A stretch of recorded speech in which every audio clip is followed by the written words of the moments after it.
북한에서 목숨을 걸고 전해진 충격적인 진실을 공개합니다. 여러분의 구독과 좋아요가 침묵 속에 갇힌 수많은 우리 동포들에게 희망이 될 수 있습니다. 북한군 탈출 그 말을 처음 꺼냈을 때 우리 모두는 죽음을 각오했습니다.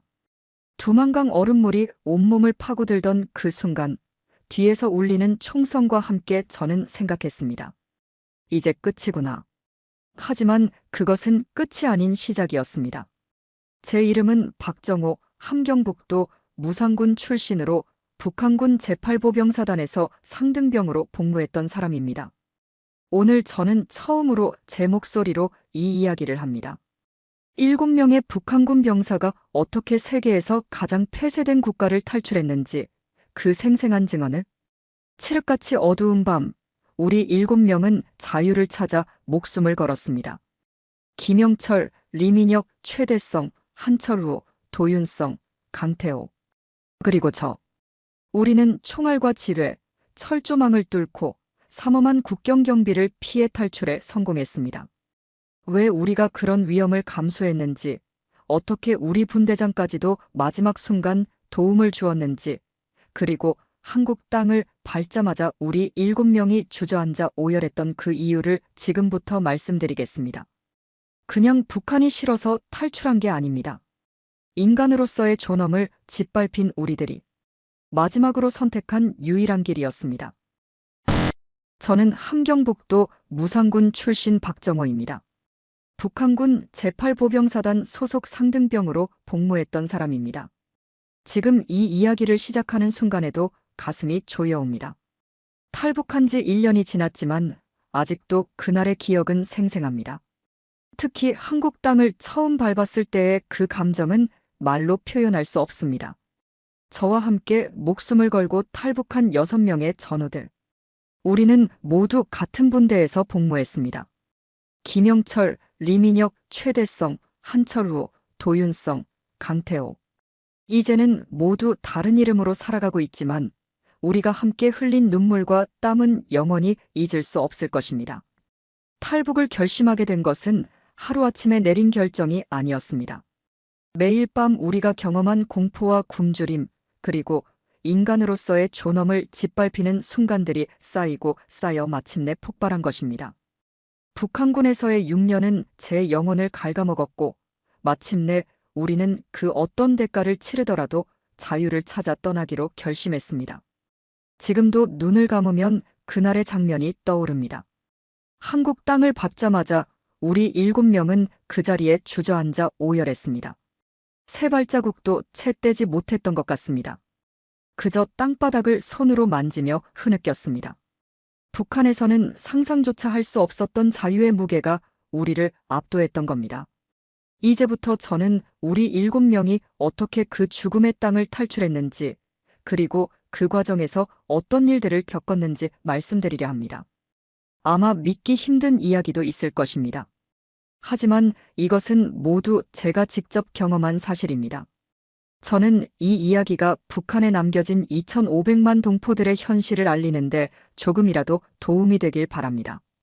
목숨을 걸고 자유를 찾아 떠난 우리의 여정은 단지 국경을 넘는 것보다 훨씬 더 많은 것을 의미했습니다. 그것은 우리의 과거와 결별하고 새로운 삶을 향해 나아가는 여정이었습니다. 두려움과 희망이 교차하는 그 순간들을 지금부터 말씀드리겠습니다.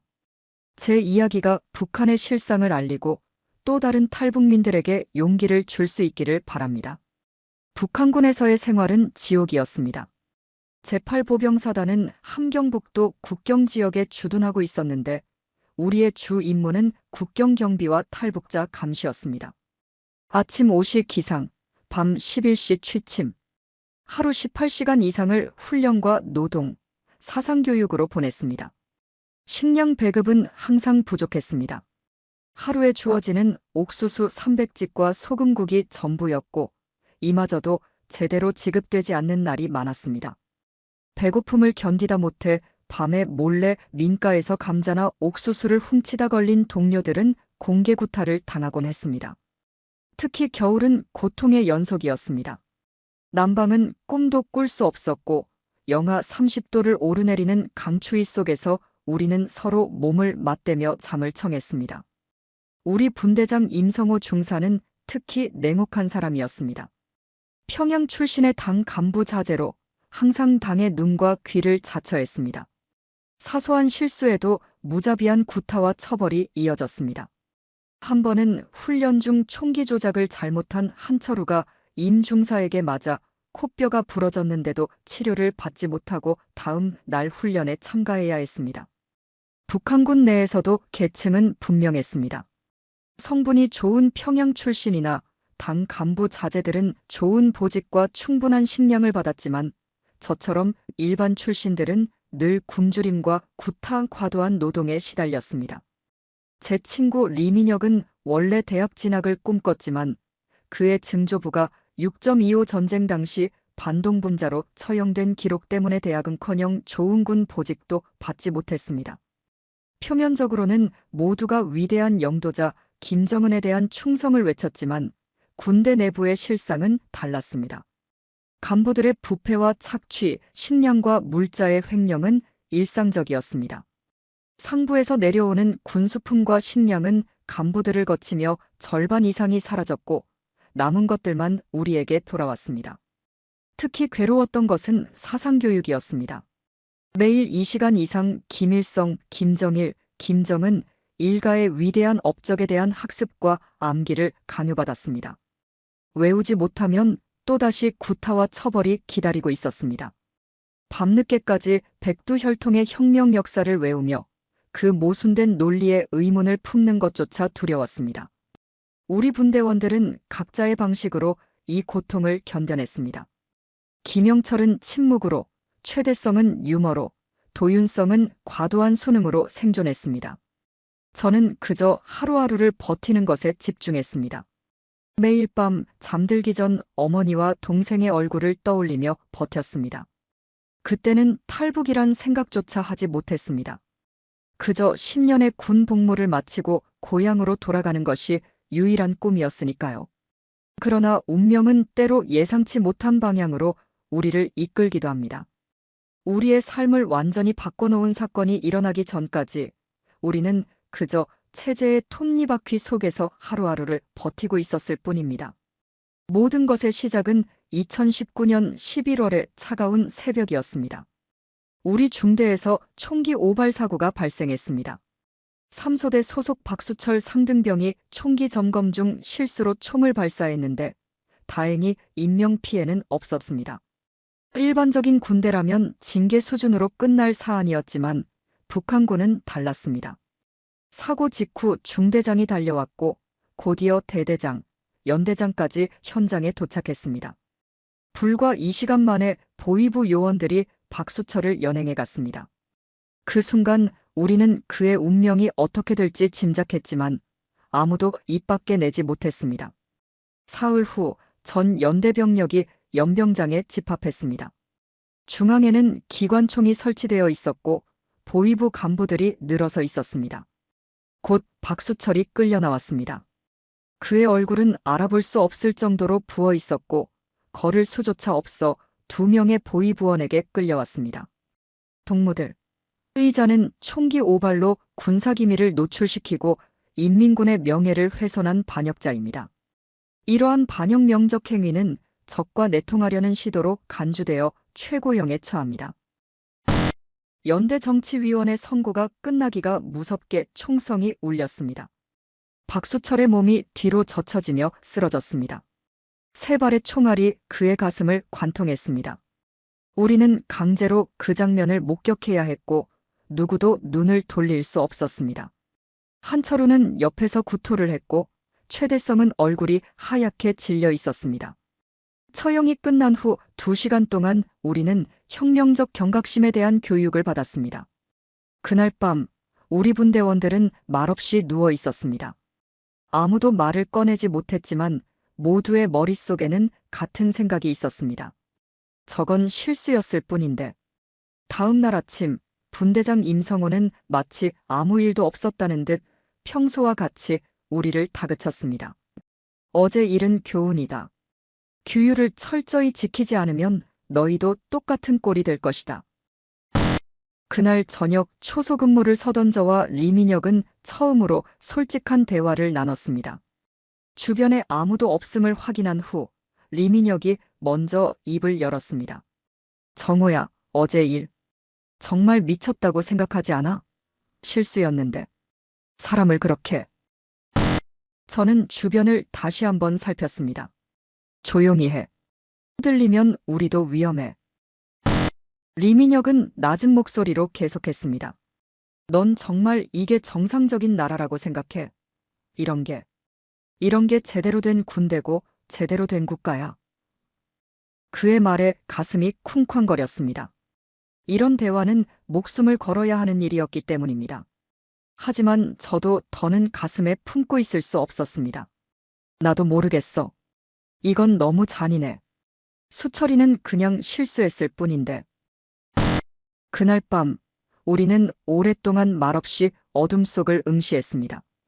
복귀 후 잠자리에 들면서도 박수철의 얼굴이 눈앞에 아른거렸습니다. 꿈속에서도 총성이 울렸고 그의 쓰러지는 모습이 반복해서 나타났습니다. 이 사건은 우리의 인식을 서서히 바꿔놓기 시작했습니다. 맹목적으로 받아들이던 체제의 논리에 균열이 생기기 시작한 것입니다. 아직 탈북을 생각하지는 않았지만 우리 마음속에는 씨앗이 심어졌습니다. 이게 정말 옳은 것인가?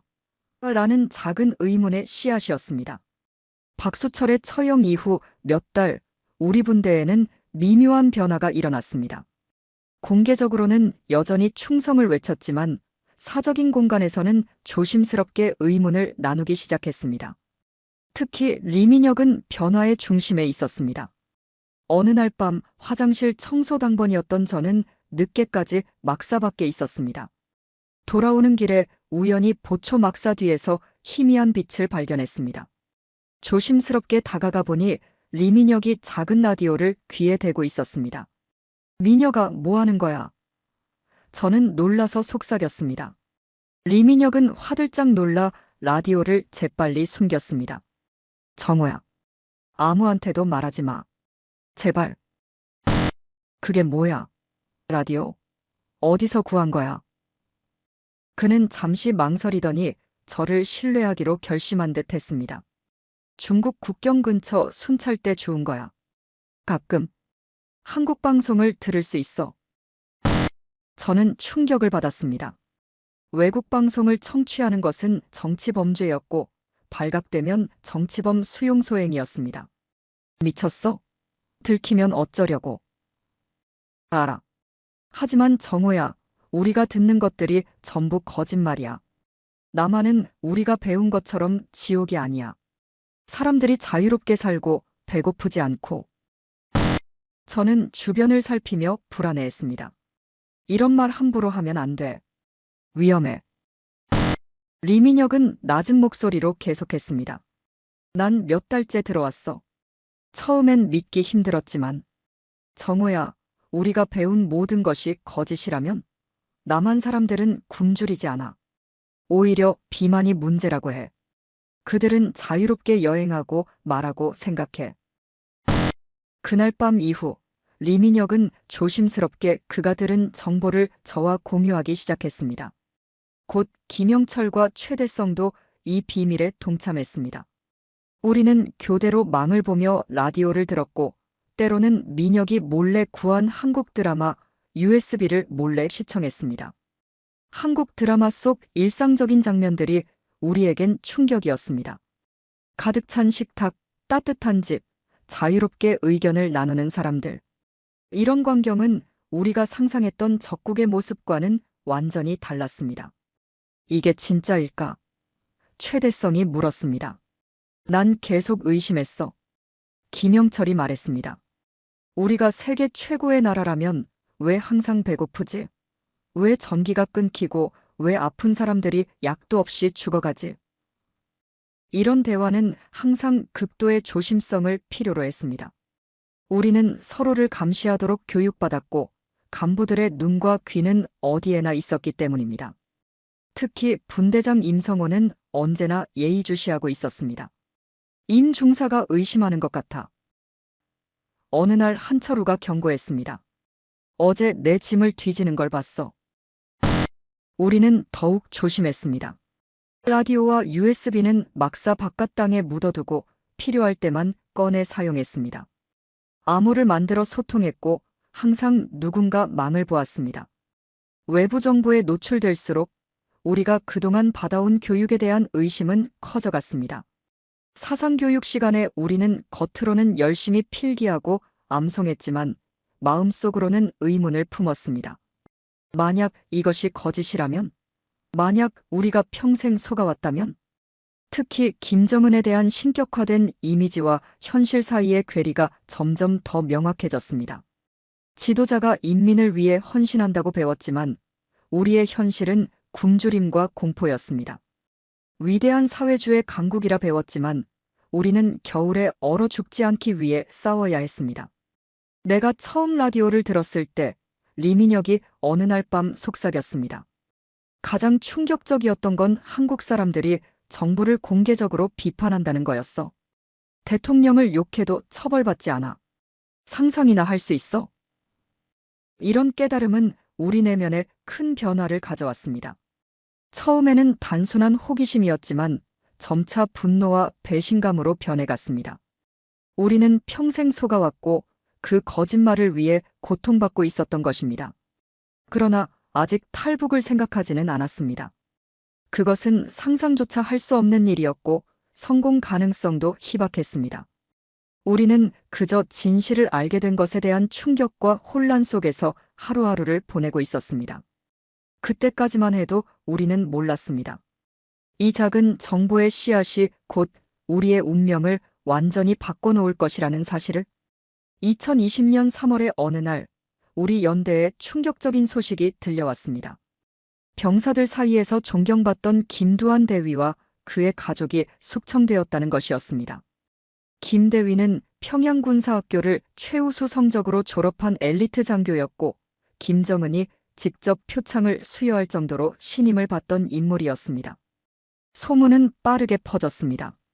김 대위의 작은아버지가 중국과의 무역 과정에서 반동서적을 소지한 혐의로 체포되었고 연좌제에 따라 친족 3대가 모두 처벌받게 되었다는 것이었습니다. 김 대위는 체포 전날 밤까지도 부대에서 정상 근무를 했다고 합니다. 아무런 경고도 없이 새벽에 보위부 요원들이 들이닥쳐 그를 연행해 갔다고 했습니다. 어제까지도 우리와 함께 있었는데. 도윤성이 식사 시간에 속삭였습니다. 입 다물어. 들키면 너도 위험해. 강태호가 날카롭게 경고했습니다. 우리는 모두 충격에 빠졌습니다. 김 대위는 당에 충성하는 모범적인 장교였고 우리에게 늘 체제의 위대함을 가르쳤던 사람이었습니다. 그런 그가 하루아침에 인민의 적이 되었다는 사실이 믿기지 않았습니다. 며칠 후 더 충격적인 소식이 들려왔습니다. 김 대위의 아내와 2살배기 아들까지 정치범 수용소로 끌려갔다는 것이었습니다. 죄 없는 어린아이까지 처벌받는다는 사실에 우리의 마음은 더욱 무거워졌습니다. 그날 밤 우리 분대원들은 평소보다 더 조용했습니다. 취침 시간이 지나고 모두가 잠든 것 같을 때 리민혁이 제 귀에 속삭였습니다. 정호야, 생각해봐. 언제든 우리도 저렇게 될 수 있어. 아무리 충성해도 소용없어. 누군가의 실수나 모함으로 우리 가족 전체가 파멸할 수 있다고. 저는 침묵했지만 그의 말이 가슴 깊이 박혔습니다.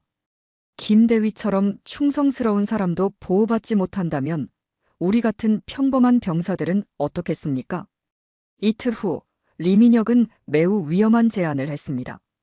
화장실에서 만난 우리는 물소리를 틀어놓고 대화했습니다. 정호야, 우리 여기서 나가야 할지도 몰라. 저는 그의 말뜻을 즉시 알아챘습니다. 그것은 입에 담기조차 위험한 단어였습니다. 탈북, 조국을 배신하는 행위. 잡히면 즉시 처형될 수 있는 범죄. 미쳤어? 그런 생각 어떻게 해? 저는 놀라서 소리쳤지만 곧 목소리를 낮췄습니다. 나도 미친 짓인 줄 알아. 하지만 여기 있는 것보다 더 위험할까? 김 대위 가족처럼 언제 우리 가족도 끌려갈지 모르는데. 그의 말은 제 머릿속에서 계속 맴돌았습니다. 저도 알고 있었습니다. 제 아버지는 이미 10년 전 굶주림에 지쳐 돌아가셨고, 어머니와 여동생은 여전히 무산에서 하루하루를 버티고 있었습니다. 만약 제가 무슨 일을 저질러 체포된다면 그들도 함께 고통받을 것이었습니다. 그날 밤 잠을 이루지 못했습니다. 김대휘의 2살배기 아들 얼굴이 자꾸 떠올랐습니다. 그 아이는 무슨 죄가 있을까요? 단지 그의 큰아버지가 금지된 책을 읽었다는 이유로 그 어린아이는 평생 수용소에서 살아야 합니다.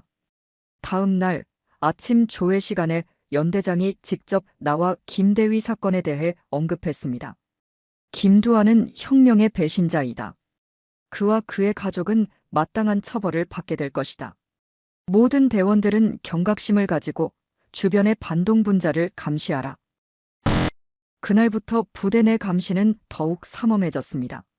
서로를 미행하는 눈초리가 느껴졌고 누구도 마음을 터놓지 못했습니다.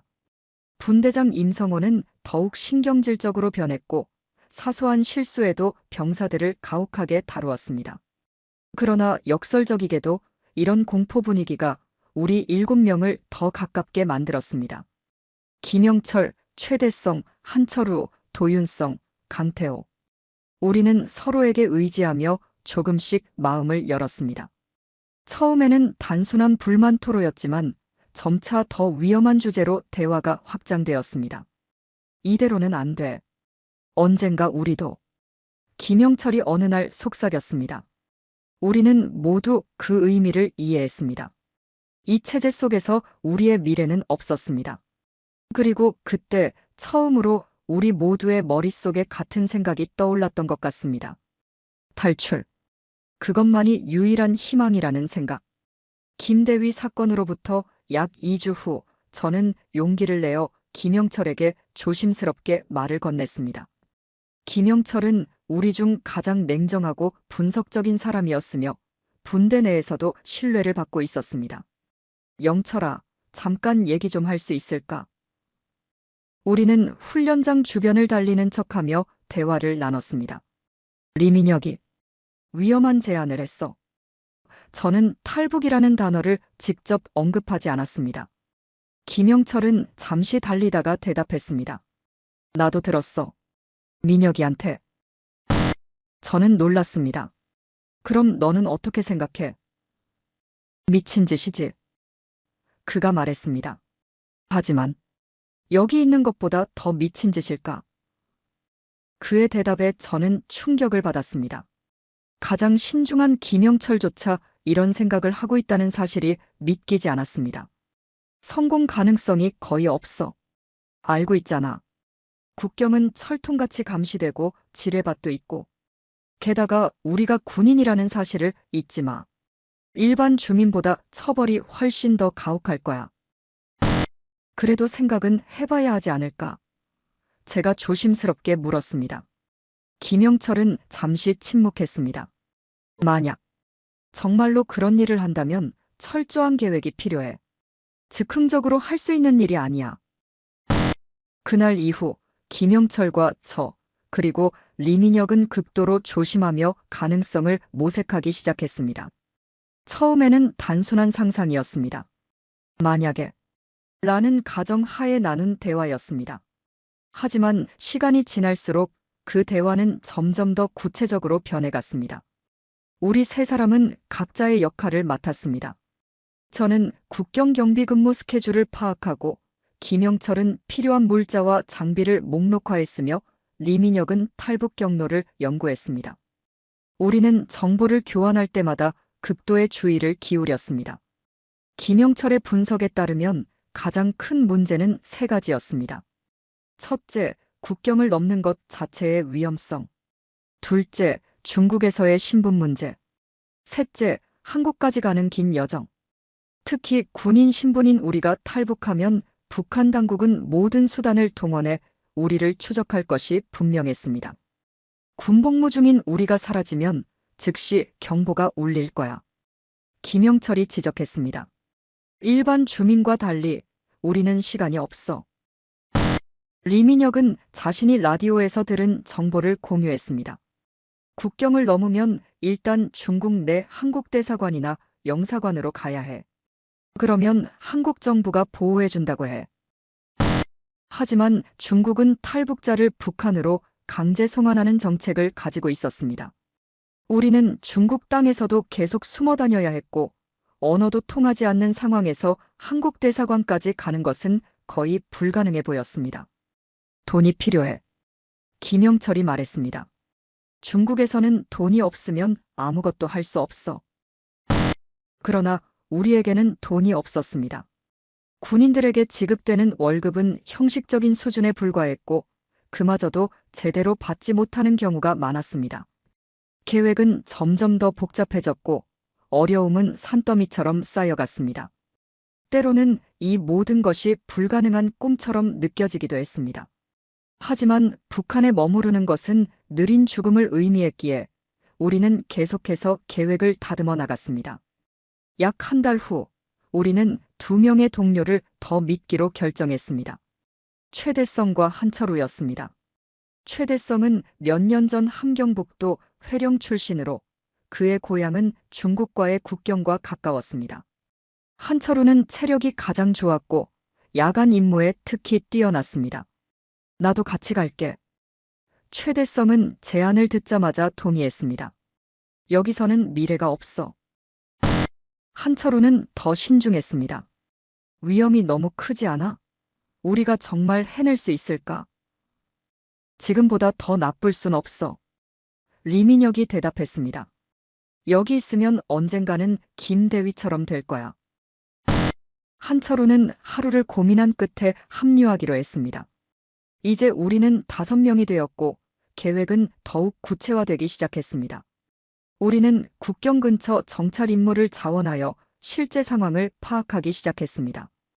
김영철이 만든 암호를 사용해 정보를 교환했고 때로는 메모를 땅에 묻어 전달하기도 했습니다. 모든 대화는 항상 다른 화제로 위장했습니다. 계획의 핵심은 북중 국경의 감시가 비교적 약한 지점을 찾는 것이었습니다. 최대성의 고향 지식이 큰 도움이 되었습니다. 그는 두만강 상류 쪽의 한 지점을 제안했습니다. 겨울에 강이 얼면 건너기 쉬워. 하지만 지금은 5월. 수영해서 건너야 할 거야. 물자 목록도 작성했습니다. 민간인 옷, 식량, 물, 지도, 그리고 가능하다면 중국 돈. 하지만 이 모든 것을 어떻게 구할 수 있을지는 여전히 의문이었습니다. 날이 갈수록 계획은 더 구체화되었지만 성공 가능성은 여전히 희박해 보였습니다. 그러나 우리에게는 선택의 여지가 없었습니다. 이 지옥 같은 현실에서 벗어나기 위해 우리는 목숨을 걸어야 했습니다. 5명에서 출발한 우리의 비밀 모임은 2명을 더 포함시키는 것에 대해 논의하기 시작했습니다. 도윤성과 강태호였습니다. 새로운 인원을 추가하는 것은 위험을 증가시키는 일이었지만 성공 가능성을 높이기 위해서는 더 많은 협력이 필요했습니다. 도윤성은 부대에서 가장 규율을 잘 지키는 병사로 알려져 있었습니다. 항상 규정대로 행동하고 충성심이 강한 것처럼 보였기 때문에 그를 포함시키는 것은 논쟁의 여지가 있었습니다. 도윤성은 위험해. 한철우가 우려했습니다. 너무 모범적이야. 우리를 신고할지도 몰라. 아니야, 그건 위장이야. 리민혁이 반박했습니다.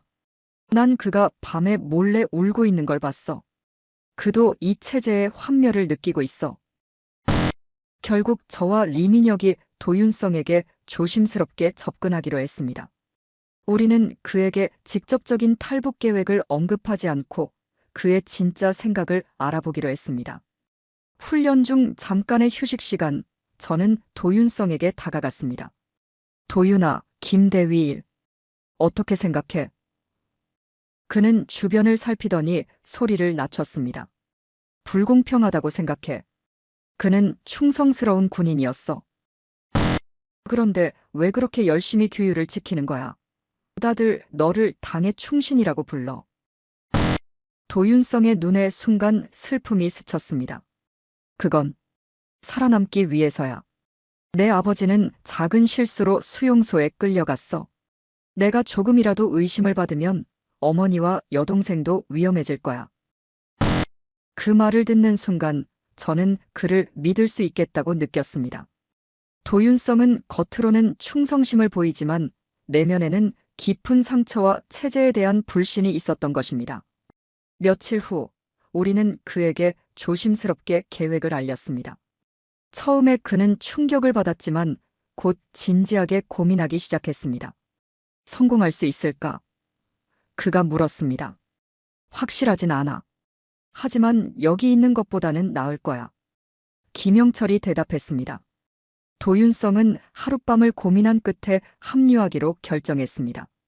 어머니와 여동생에게 미안하지만 내가 먼저 가서 그들을 구해야겠어. 강태호는 조금 다른 케이스였습니다.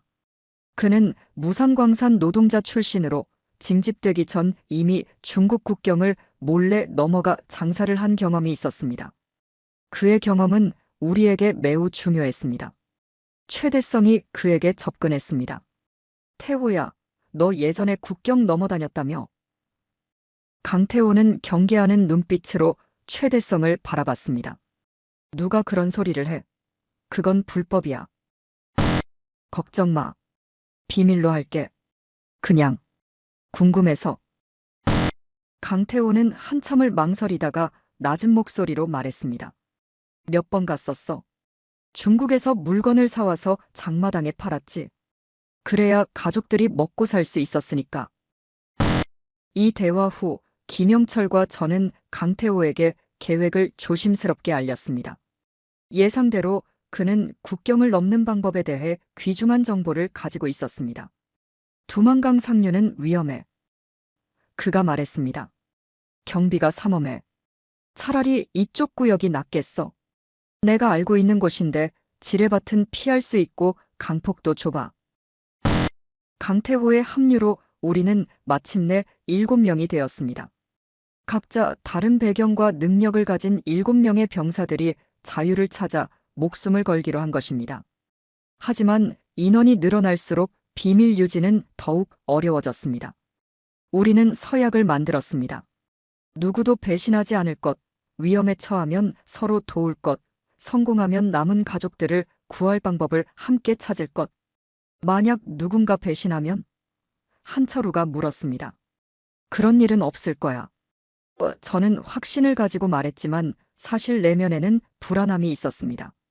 계획이 구체화될수록 각자의 동기와 배경도 더 깊이 공유하게 되었습니다. 김영철은 함경남도 출신으로 그의 누나가 중국으로 인신매매되었다는 소식을 들은 후 체제의 의문을 품기 시작했습니다.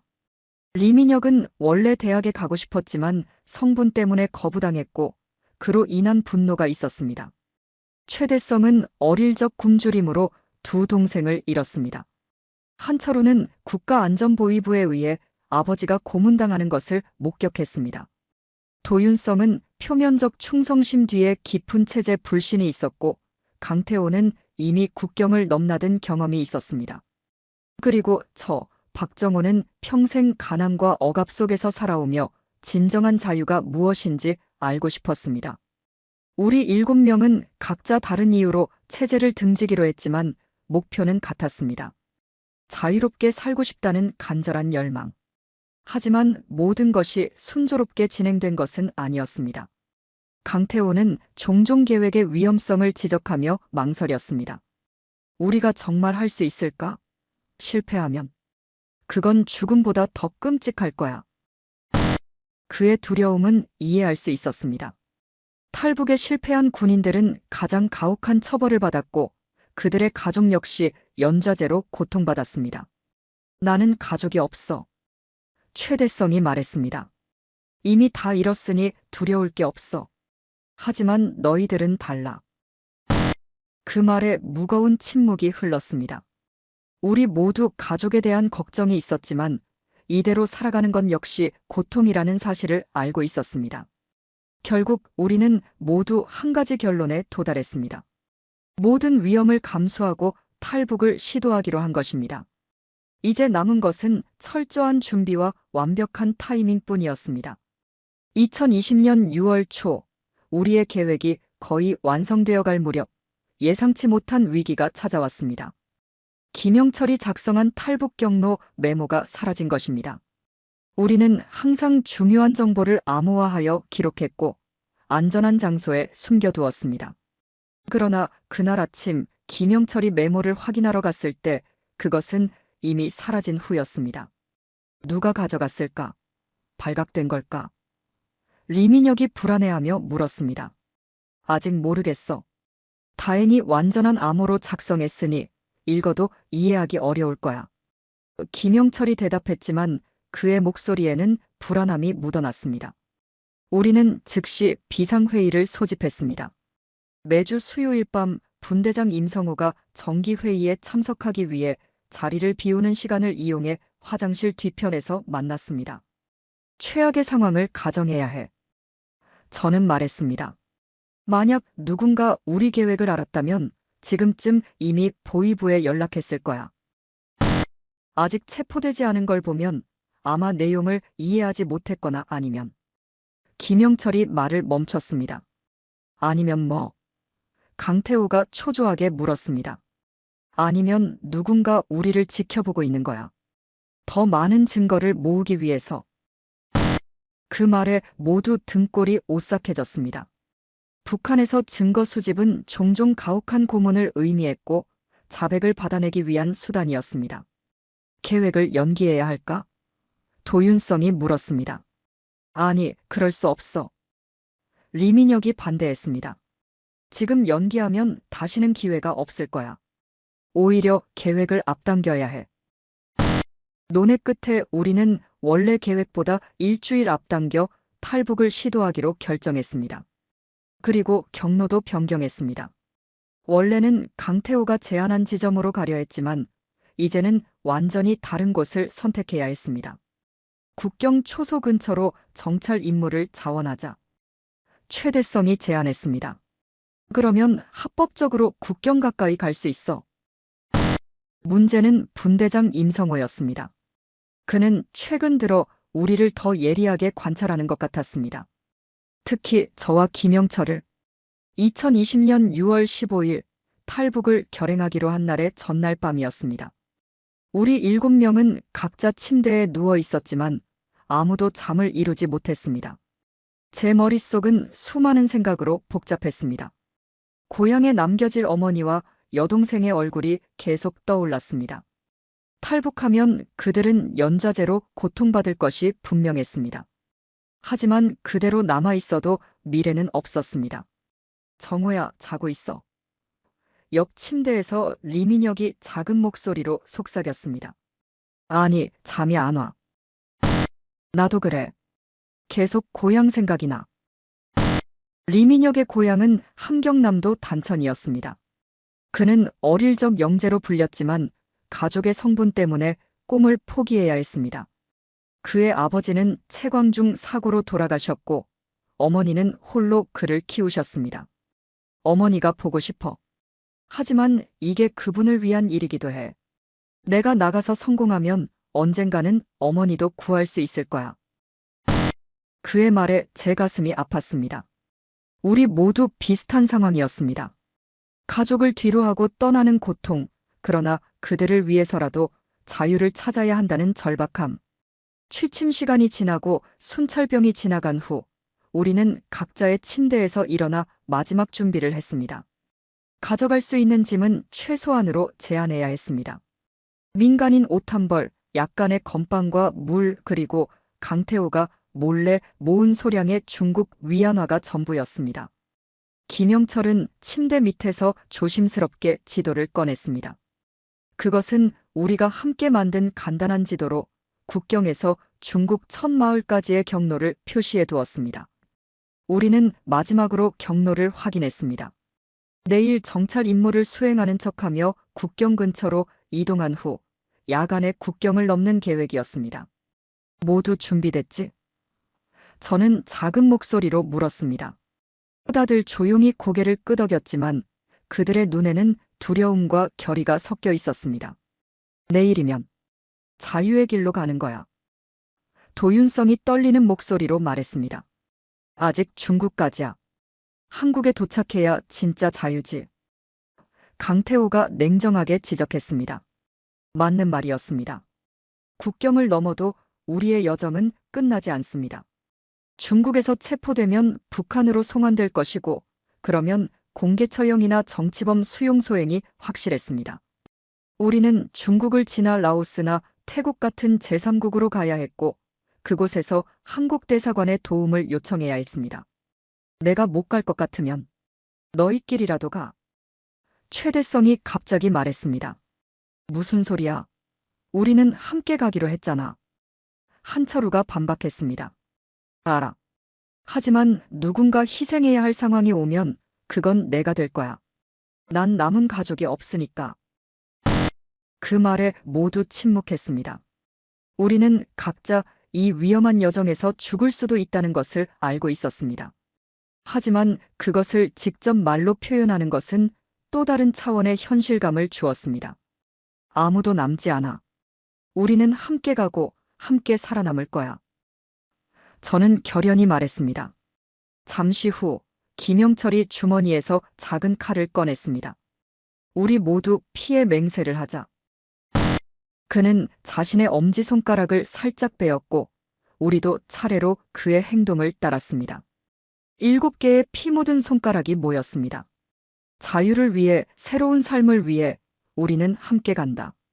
하나가 위험에 처하면 모두가 돕는다. 누구도 포기하지 않는다. 우리는 함께 속삭였습니다. 그 후 모두 각자의 침대로 돌아갔습니다. 저는 베개 밑에서 여동생이 준 작은 천조각을 꺼내보았습니다. 그것은 제가 입대하던 날 그녀가 오빠 꼭 돌아와요라고 말하며 건넨 것이었습니다. 몇 년 동안 이 작은 천조각이 저의 부적이었지만 이제는 떠나야 할 시간이었습니다. 미안해, 성아. 저는 마음속으로 여동생에게 말했습니다. 약속을 지키지 못해서.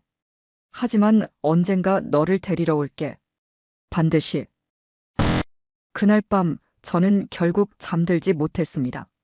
탈북을 결심한 순간부터 지금까지의 모든 일이 주마등처럼 스쳐 지나갔습니다.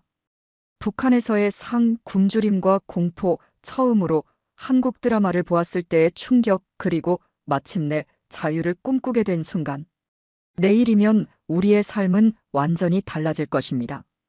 성공하면 자유를, 실패하면 죽음을 맞이할 것입니다. 그 경계에 선 우리는 각자의 방식으로 마지막 밤을 보냈습니다. 저는 창밖의 별을 바라보며 어머니와 여동생이 잘 지내기를 기도했습니다. 그들도 지금 같은 별을 보고 있을까요? 2020년 6월 16일, 평소와 다름없는 아침 5시 기상나팔이 울렸습니다. 우리는 마치 아무 일도 없는 것처럼 일과를 시작했습니다.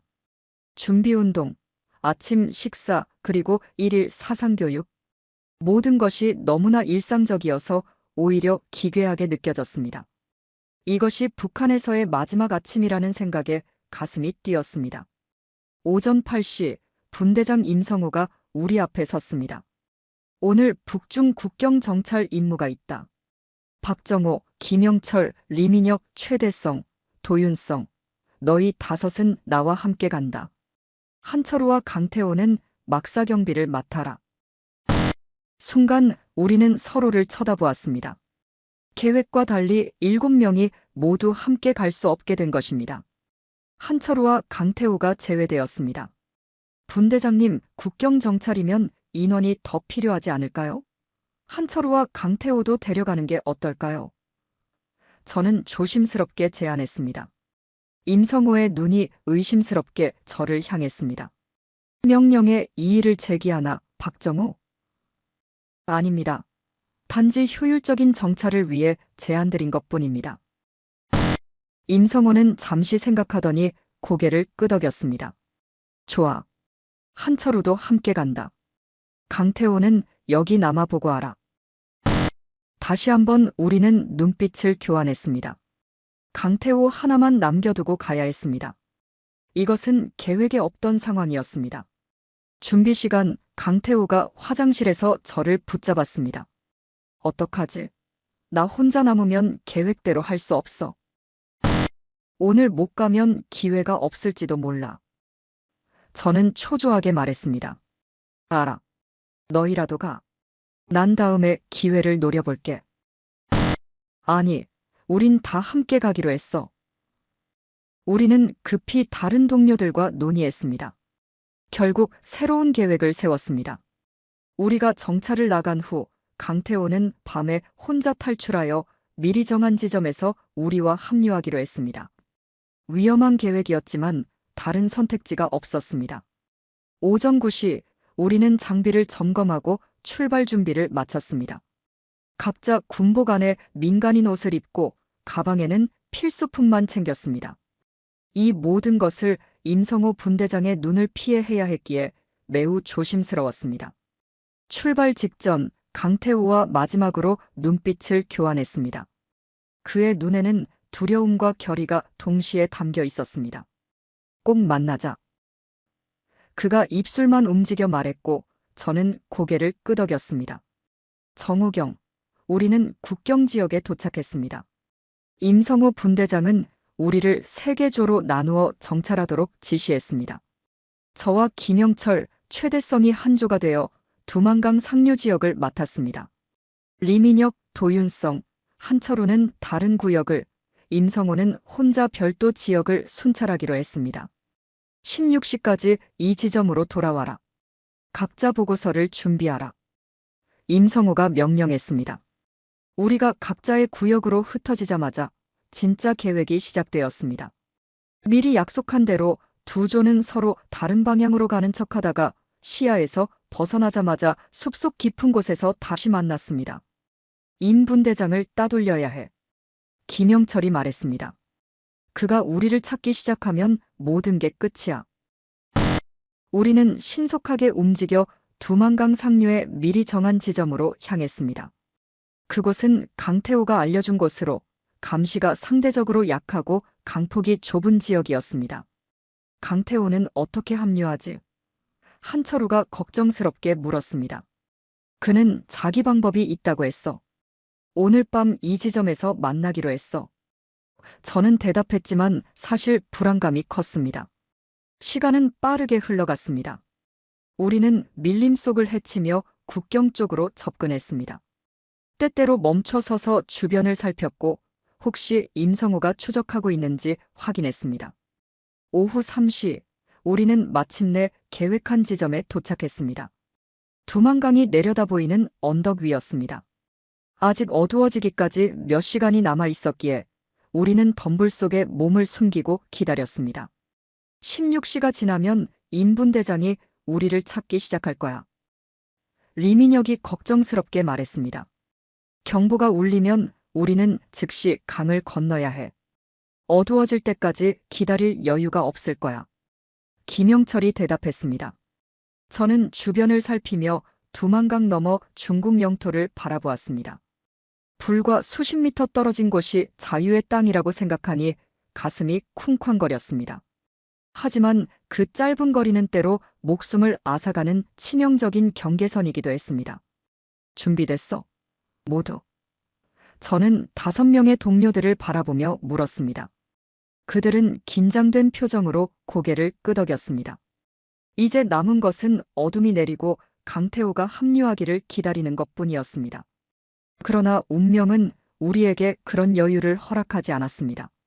오후 4시 15분 멀리서 호루라기 소리가 들렸습니다.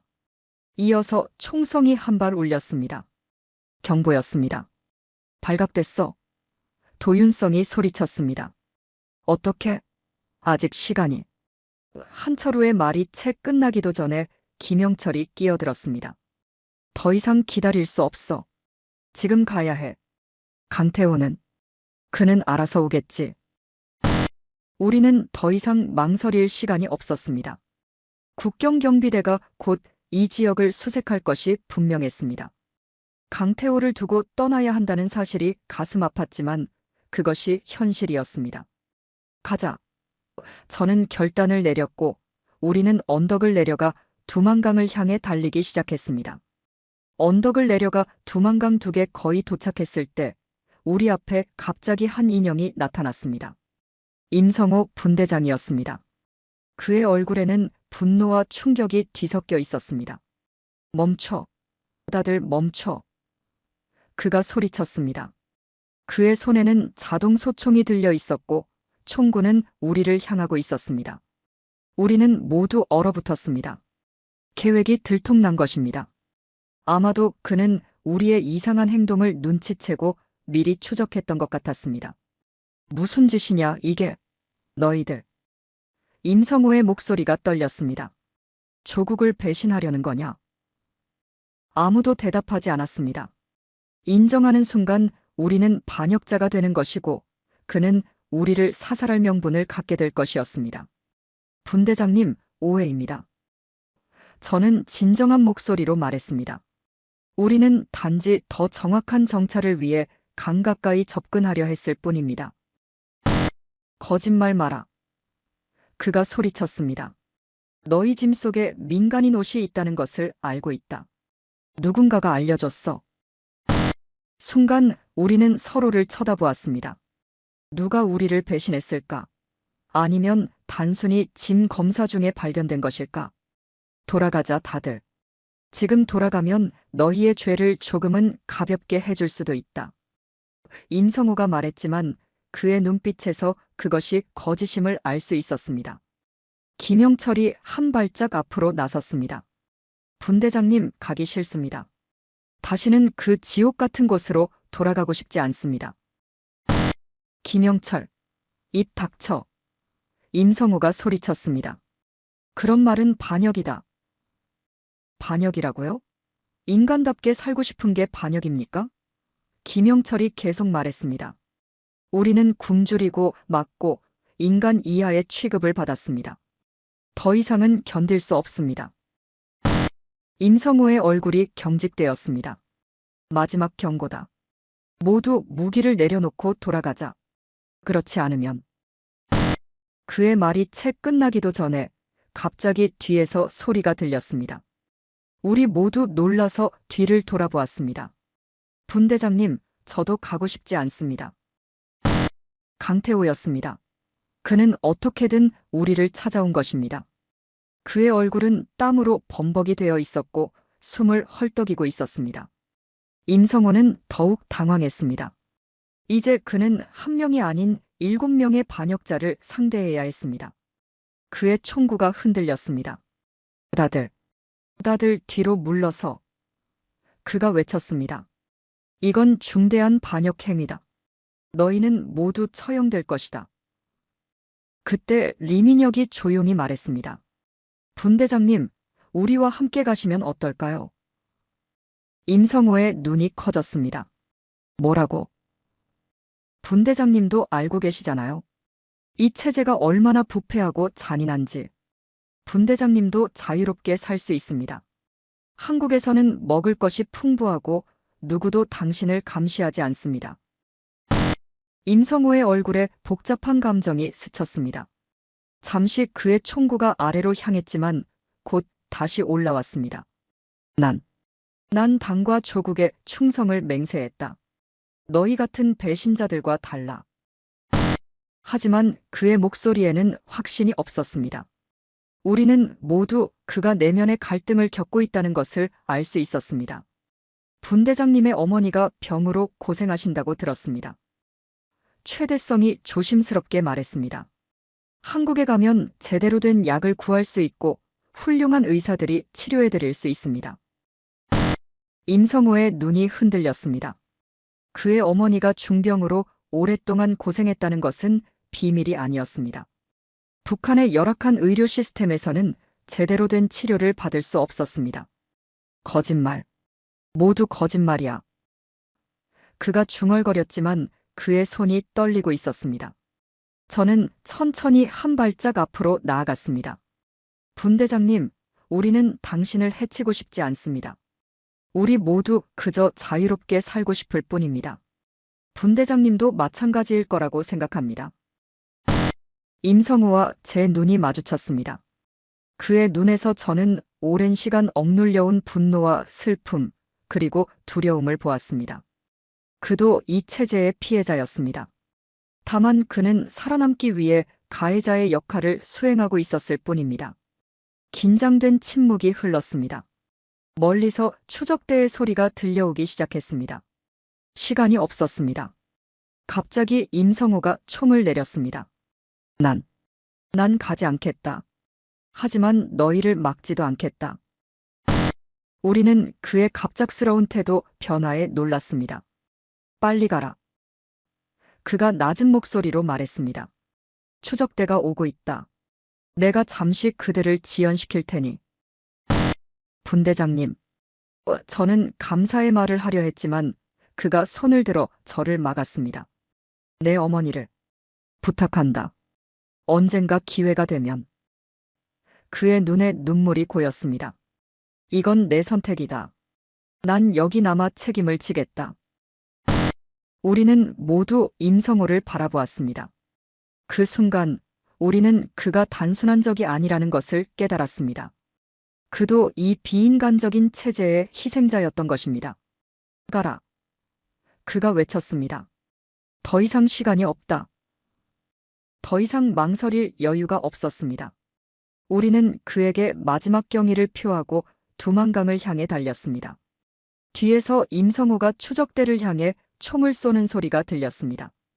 그는 공포탄을 발사하며 마치 우리와 교전 중인 것처럼 꾸미고 있었습니다. 강가에 도착한 우리는 잠시 뒤를 돌아보았습니다. 멀리서 임성호의 모습이 보였습니다. 그는 우리에게 손짓하며 빨리 가라고 재촉하고 있었습니다. 그분을 잊지 말자. 김영철이 말했습니다. 우리가 성공하면 그의 어머니를 돕겠다고 약속하자. 우리 모두는 고개를 끄덕였습니다. 이제 남은 것은 차가운 두만강을 건너 자유를 향해 나아가는 것뿐이었습니다. 두만강 둑에 도착한 우리는 잠시 숨을 고르며 상황을 살폈습니다. 6월이었지만 북한과 중국 국경 지역의 두만강은 여전히 차가웠습니다. 강폭은 이 지점에서 약 30m 정도로 수영으로 건널 수 있는 거리였습니다. 물이 얼마나 차가울까? 한철우가 걱정스럽게 물었습니다. 지금 생각할 시간 없어. 추적대가 곧 올 거야. 김영철이 재촉했습니다. 우리는 신속하게 군복을 벗고 그 아래 입고 있던 민간인 옷만 남겼습니다. 군화는 너무 무거웠기에 맨발로 강을 건너기로 했습니다. 우리의 소지품은 비닐봉지에 싸서 방수 처리했습니다. 다들 들어봐. 저는 마지막 지시를 내렸습니다. 강을 건너는 동안 서로를 놓치지 마.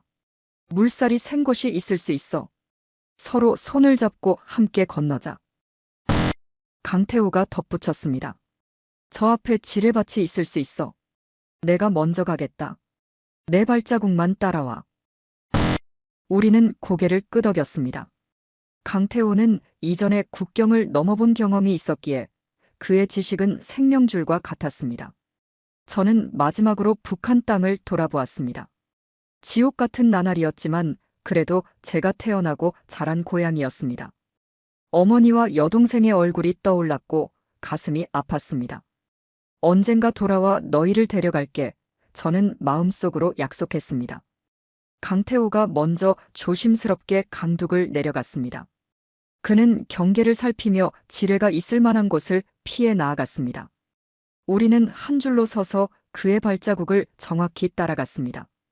갑자기 강태호가 멈춰 섰습니다. 여기. 그가 작은 소리로 말했습니다. 지뢰가 있을 수 있어. 모두 내 동작을 똑같이 따라해. 그는 조심스럽게 큰 보폭으로 특정 지점을 뛰어넘었고 우리도 그를 따라했습니다. 최대성이 뛰는 순간 발이 미끄러져 균형을 잃을 뻔했지만 김영철이 재빨리 그를 붙잡았습니다. 조심해. 김영철이 속삭였습니다. 죽고 싶지 않으면. 마침내 우리는 강가에 도달했습니다. 차가운 물이 우리의 발목을 적셨고 그 차가움에 모두 움찔했습니다. 생각보다 춥네. 도윤성이 중얼거렸습니다. 참아. 리민혁이 말했습니다. 자유가 저 건너에 있어. 우리는 손을 잡고 일렬로 서서 물에 들어갔습니다. 처음에는 발목까지였던 물이 점점 깊어져 무릎, 허리, 그리고 마침내 가슴까지 차올랐습니다. 6월의 두만강은 생각보다 훨씬 차가웠고 물살도 셌습니다. 힘. 네.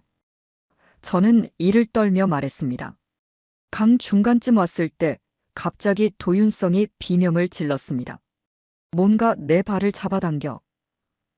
우리는 모두 놀라서 그를 바라보았습니다. 도윤성의 얼굴이 공포로 일그러졌고 그는 물속으로 점점 가라앉고 있었습니다. 발이 뭔가에 걸렸어. 그가 소리쳤습니다. 김영철과 제가 그에게 달려가 잡아당겼습니다. 도윤성의 발은 강바닥의 그물이나 철조망에 걸린 것 같았습니다. 북한 당국이 탈북자를 막기 위해 설치한 함정이었을 것입니다. 움직이지 마. 저는 소리쳤습니다. 내가 물속으로 들어가 볼게. 저는 깊은 숨을 들이마시고 물속으로 잠수했습니다. 차가운 물이 제 얼굴을 덮쳤고 순간 숨이 멎는 듯 했습니다. 눈을 뜨고 보니 강물은 흙탕물이라 시야가 거의 보이지 않았습니다. 손으로 더듬어 도윤성의 발을 찾았고 그의 발목이 낡은 철조망에 걸려 있음을 확인했습니다. 물 밖으로 나와 숨을 고른 후 다시 잠수했습니다. 이번에는 철조망을 힘껏 잡아당겼습니다. 천만다행으로 이미 녹슬어 있던 철조망이 끊어졌고 도윤성의 발이 자유로워졌습니다. 수면 위로 올라오자 모두가 안도의 한숨을 내쉬었습니다. 괜찮아? 리민혁이 도윤성에게 물었습니다. 응, 발목이 좀 아프지만 걸을 수 있을 것 같아. 도윤성이 대답했습니다. 우리는 계속해서 강을 건넜습니다. 물살이 점점 세지며 우리를 하류로 밀어내려고 했습니다. 모두 필사적으로 서로의 손을 꽉 잡고 앞으로 나아갔습니다. 마침내 중국 쪽 강둑이 가까워지기 시작했습니다. 우리의 심장은 희망과 두려움으로 빠르게 뛰었습니다. 거의 다 왔어. 강태호가 소리쳤습니다. 그때 뒤에서 총성이 울렸습니다. 북한 추적대가 우리를 발견한 것입니다. 엎드려. 김영철이 소리쳤고 우리는 모두 가능한 함물 속에 몸을 낮췄습니다. 몇 발의 총알이 우리 주변물을 튀겼지만 다행히 맞은 사람은 없었습니다. 거리가 멀어 정확한 사격이 어려웠던 것 같았습니다. 서두르자. 저쪽으로. 저는 중국 강둑의 수풀이 우거진 부분을 가리키며 소리쳤습니다. 마지막 힘을 다해 우리는 강을 건넜고 마침내 중국 땅에 발을 디뎠습니다. 하지만 안전한 것은 아니었습니다. 중국도 북한 탈북자를 체포하여 송환하는 정책을 가지고 있었습니다. 언덕 위로 빨리 올라가자. 강태호가 지시했습니다. 이 근처에 중국 국경 순찰대가 있을 수 있어. 우리는 젖은 몸으로 가파른 언덕을 올라갔습니다. 도윤성은 발목 부상 때문에 절뚝거렸지만 한철우와 최대성이 그를 부축했습니다. 북한 쪽에서는 여전히 간헐적으로 총성이 울렸지만 우리가 중국 영토로 들어선 이상 그들도 더 적극적인 추격은 하지 않는 것 같았습니다. 국경 분쟁을 일으킬 수 있기 때문이었습니다. 언덕 위 숲속에 도달했을 때 우리는 마침내 잠시 쉴 수 있었습니다. 모두 숨을 헐떡이며 땅에 주저앉았습니다. 우리 해냈어. 리민혁이 믿기지 않는다는 듯 말했습니다. 우리가 정말 해냈어. 아직 안전한 건 아니야. 김영철이 현실적으로 지적했습니다. 이제 시작일 뿐이야. 맞는 말이었습니다. 우리는 북한을 탈출했지만 아직 자유를 얻은 것은 아니었습니다. 중국에서 체포되면 북한으로 송환될 것이고 그러면 모든 것이 끝날 것입니다. 하지만 그 순간만큼은 우리는 작은 승리를 축하할 수 있었습니다. 죽음의 땅을 벗어난 것입니다. 임성호 분대장. 최대성이 문득 중얼거렸습니다. 그는 어떻게 됐을까? 우리는 모두 침묵했습니다. 임성호가 우리를 위해 희생했다는 사실을 알고 있었습니다. 그는 아마도 지금 체포되어 신문을 받고 있을 것입니다. 그의 희생을 헛되게 하지 말자. 저는 결연히 말했습니다. 우리는 끝까지 가야 해. 한국까지. 모두가 고개를 끄덕였습니다. 젖은 옷을 갈아입고 간단히 몸을 말린 후 우리는 다시 출발할 준비를 했습니다. 앞으로의 여정은 여전히 위험천만했지만 우리는 이미 가장 큰 장벽을 넘어선 것입니다. 두만강을 건너고 난 후 우리는 잠시 숲속에 은신하며 다음 행동을 논의했습니다. 몸은 젖고 춥지만 자유를 향한 첫걸음을 내디딘 흥분으로 떨림을 참을 수 있었습니다. 이제 어디로 가야 해? 한철우가 물었습니다. 강태우가 대답했습니다. 이 지역은 연변 조선족 자치주야. 조선족들이 많이 살고 있어서 우리가 한국어를 써도 덜 의심받을 수 있어. 그래도 북한 말투가 티가 날 텐데. 도윤성이 걱정했습니다. 최대한 말을 적게 하는 게 좋겠어. 중국 공안이 이 지역을 순찰할 거야. 김영철이 말했습니다. 우리는 강태호의 지도를 보며 경로를 계획했습니다. 가장 가까운 마을은 약 5km 떨어진 곳에 있었고 그곳에서 간단한 식량과 필요한 물품을 구할 수 있을 것이라 생각했습니다. 일단 밤이 되기를 기다렸다가 움직이자. 저는 제안했습니다. 낮에는 너무 위험해. 모두 동의했고 우리는 숲속 깊은 곳에 임시 은신처를 만들었습니다. 도윤성의 다친 발목을 확인했습니다. 다행히 골절은 아니었지만 심하게 삐었고 붓기가 있었습니다. 괜찮아? 제가 물었습니다. 견딜만해. 도윤성이 씁쓸한 미소를 지었습니다. 이 정도쯤이야. 해가 저물기를 기다리는 동안 우리는 간단히 휴식을 취했습니다. 몇몇은 잠시 눈을 붙이기도 했지만 대부분은 너무 긴장해 잠을 이루지 못했습니다. 저는 망을 보며 주변을 경계했습니다. 정호야. 옆에 앉은 리민혁이 속삭였습니다. 정말 우리가 한국까지 갈 수 있을까? 반드시 갈 거야. 저는 확신을 담아 대답했지만 사실 저도 불안했습니다. 중국에서 한국까지 가는 길은 멀고 위험했습니다. 밤이 되자 우리는 다시 움직이기 시작했습니다. 달빛의 의지에 숲을 빠져나와 농촌 지역으로 향했습니다. 도윤성은 여전히 절뚝거렸지만 최대성과 한철우의 도움으로 따라올 수 있었습니다. 약 2시간의 걷기 끝에 우리는 작은 마을 근처에 도착했습니다. 조용한 농촌 마을이었고 대부분의 집은 이미 불이 꺼져 있었습니다. 식량과 물이 필요해. 김영철이 말했습니다. 마을에 들어가야 할 것 같아. 너무 위험하지 않을까? 한철우가 걱정했습니다. 다 같이 가면 안 돼. 강태우가 말했습니다. 나와 정호만 가자. 나머지는 여기서 기다려. 강태우와 저는 조심스럽게 마을로 향했습니다. 우리는 최대한 그림자에 몸을 숨기며 움직였고 집들 사이로 조용히 지나갔습니다. 마을 한가운데 작은 가게가 있었는데 이미 문이 잠겨 있었습니다. 어떡하지? 저는 속삭였습니다. 강태호는 잠시 주변을 살피더니 마을 외곽의 한 농가를 가리켰습니다. 저기 보이는 헛간에 식량이 있을 거야. 조금만 가져가자. 우리는 그 농가로 몰래 다가갔습니다. 헛간문은 간단한 빗장으로 잠겨 있었고 강태호는 조용히 그것을 열었습니다. 안에는 쌀자루와 말린 야채, 과일이 있었습니다. 미안해요. 저는 마음속으로 사과하며 쌀과 말린 과일을 조금씩 챙겼습니다. 도둑질은 옳지 않았지만 생존을 위해서는 어쩔 수 없었습니다. 갑자기 개 짖는 소리가 들렸고 이어서 집에서 불이 켜졌습니다. 빨리! 강태우가 소리쳤습니다. 우리는 서둘러 헛간을 빠져나와 어둠 속으로 달렸습니다. 뒤에서 중국어로 외치는 소리가 들렸지만 우리는 멈추지 않고 계속 달렸습니다. 숲으로 돌아와 동료들과 합류했을 때 우리는 모두 숨을 헐떡이고 있었습니다. 무슨 일이야? 김영철이 물었습니다. 들켰어. 강태호가 숨을 몰아쉬며 대답했습니다. 하지만 괜찮아. 그들은 우리가 누군지 모를 거야. 우리는 서둘러 그 지역을 떠나기로 했습니다. 강태호의 안내에 따라 북쪽이 아닌 서쪽으로 향했습니다.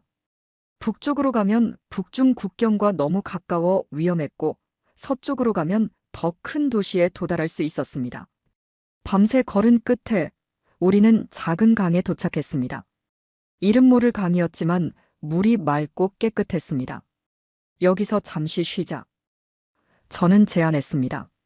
물로 목을 축이고 가져온 음식으로 간단히 식사를 했습니다. 아침 햇살이 비치기 시작했고 우리는 낮 동안 숨을 장소를 찾아야 했습니다. 저기 봐. 최대성이 강 상류를 가리켰습니다. 작은 폐가가 있는 것 같아. 그는 맞았습니다.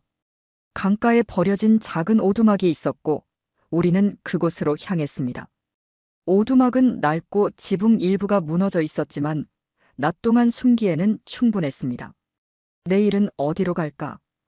리민혁이 물었습니다. 강태우가 대답했습니다. 연길시로 가는 게 좋을 것 같아. 거기서 다른 탈북자들이나 도움을 줄 수 있는 사람들을 만날 수도 있어. 연길까지는 얼마나 걸려? 한철우가 물었습니다. 걸어서 아마 3일 정도. 강태우가 추측했습니다. 하지만 차를 얻어 타면 하루면 돼.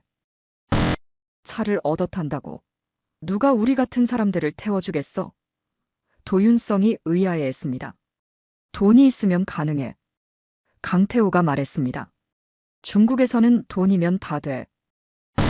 문제는 우리에게 충분한 중국 돈이 없다는 것이었습니다. 강태우가 가지고 있던 얼마 안 되는 위안화로는 한 사람의 차비도 지불하기 어려웠습니다. 어떻게든 돈을 구해야 해.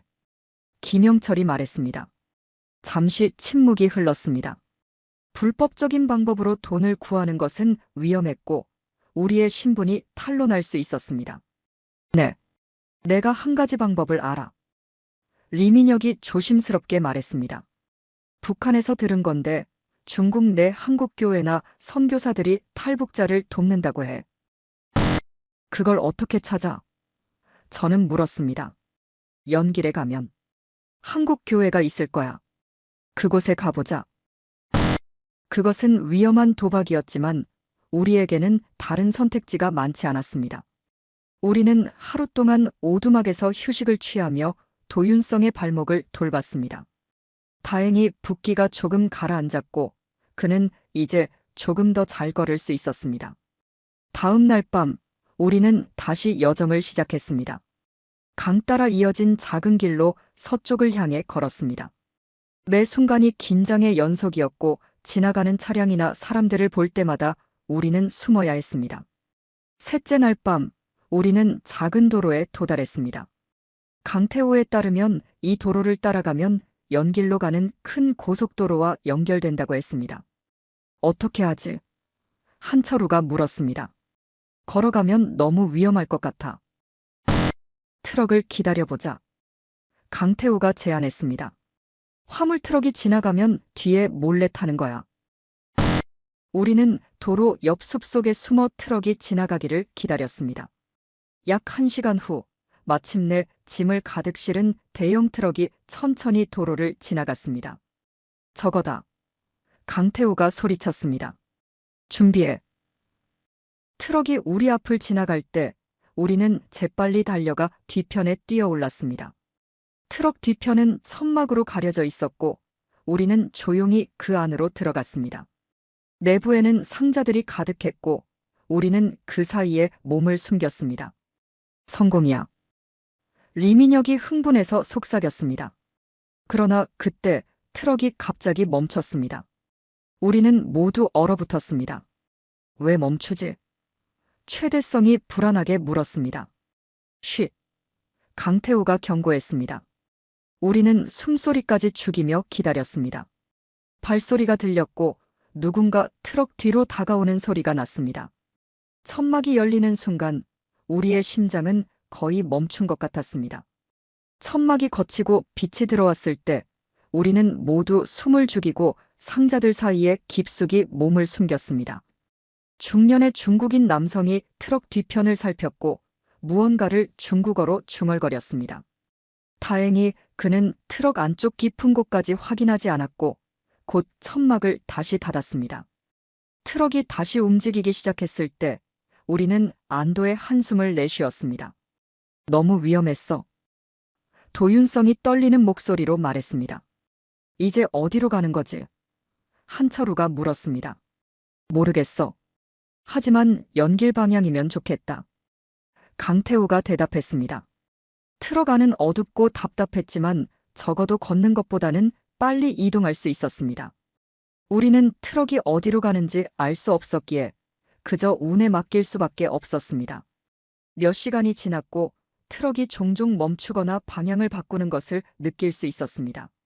마침내 트럭이 완전히 정차했고 엔진 소리가 멈췄습니다. 내려야 할 것 같아. 김영철이 속삭였습니다. 여기서 오래 있으면 발각될 거야. 우리는 조심스럽게 천막 사이로 밖을 내다보았습니다. 밖은 이미 아침이 되어 있었고 트럭은 작은 휴게소 같은 곳에 정차해 있었습니다. 운전사는 보이지 않았습니다. 지금이야. 저는 신호를 보냈고 우리는 재빨리 트럭에서 내려 근처 숲으로 달렸습니다. 안전한 거리에 도달한 후 우리는 주변을 살폈습니다. 길가에 세워진 안내판을 보니 연길시까지 약 50km 남았다고 표시되어 있었습니다. 생각보다 가까워졌네. 리민혁이 기뻐했습니다. 하지만 50km는 여전히 걸어서 가기에는 먼 거리였고 낮 시간에 계속 이동하는 것은 위험했습니다. 우리는 다시 숲속에 은신처를 만들고 밤을 기다리기로 했습니다. 배고파. 최대성이 중얼거렸습니다. 우리가 가져온 식량은 거의 바닥나고 있었습니다. 휴게소에 음식이 있을 텐데. 한철우가 말했습니다. 위험해. 김영철이 반대했습니다. 중국인들 사이에 섞이면 즉시 눈에 띌 거야. 그래도 물은 필요했기에 저와 강태우가 조심스럽게 휴게소 뒤편으로 가서 수도관에서 물을 채웠습니다. 돌아오는 길에 버려진 음식지. 중국 남부에서 라오스로 가는 여정은 예상보다 훨씬 험난했습니다. 우리가 탄 버스는 고산지대의 구불구불한 도로를 따라 천천히 이동했고 매 검문소마다 우리의 심장은 멈출 듯 했습니다. 다행히 브로커가 준비한 가짜 신분증과 중국인 관광객 행세 덕분에 큰 문제 없이 통과할 수 있었습니다. 국경까지 얼마나 남았을까? 도윤성이 작은 목소리로 물었습니다. 브로커 말로는 내일 새벽에 도착한다고 했어. 김영철이 대답했습니다. 우리는 버스 뒷자리에 모여 앉아 최대한 눈에 띄지 않으려 노력했습니다. 창밖으로 보이는 풍경은 북한이나 중국 북부와 완전히 달랐습니다.